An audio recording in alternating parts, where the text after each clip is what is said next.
Panalo ang Pinoy boxer na si Charlie Suarez kontra kay Luis Coria ng Estados Unidos. Sa kanilang laban ay dinaos sa Corpus Christi, Texas nitong weekend. Yan ang ulat ni Rafael Bandayrel. Charlie King Suarez! Undefeated pa rin bilang profesional ang Pinoy boxer na si Charlie Suarez. Kasunod ng kanyang unanimous decision victory kontra kay Luis Coria ng Estados Unidos nitong linggo sa Corpus Christi, Texas. Dahil dito, nasa 17 straight na ang winning streak ng tubong sa Wata, Davao del Norte. Dominante man ang performance ni Suarez. Aminado ang dating Olympian na hindi naging madali ang laban. Yan ay dahil 2 linggo na lang ang natitira bago ang bakbakan nang matanggap nila ang balita na si Coria ang makakalaban niya sa halip na si Henry Lebron na siyang pinaghahandaan ng kanilang kampo. Merong mga changes dahil yung pinag-aralan namin ng almost 2 months ni Coach Delpin at saka ni Coach Mark is kaliwite, biglang naging kanan sa loob ng ilang 2 weeks.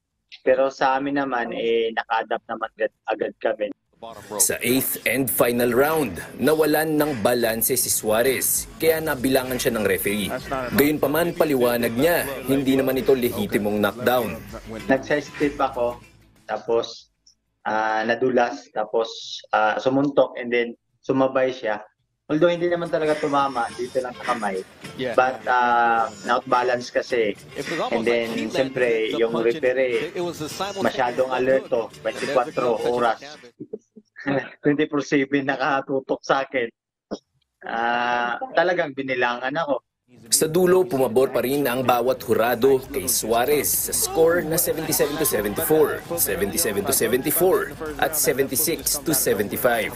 Kung si Coach Delfin Bolst naman ang tatanungin, may isa silang pangalan na napupusuan para sa susunod na laban ni Suarez.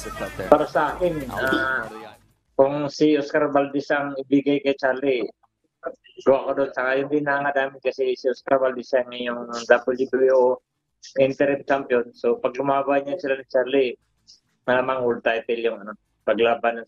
Kasunod ng matagumpay na laban, nakatakdang bumalik sa bansa si Suarez upang gampanan ang kanyang tungkulin bilang private first class sa Philippine Army. Rafael Bandayrel para sa Pambansang TV sa Bagong Pilipinas.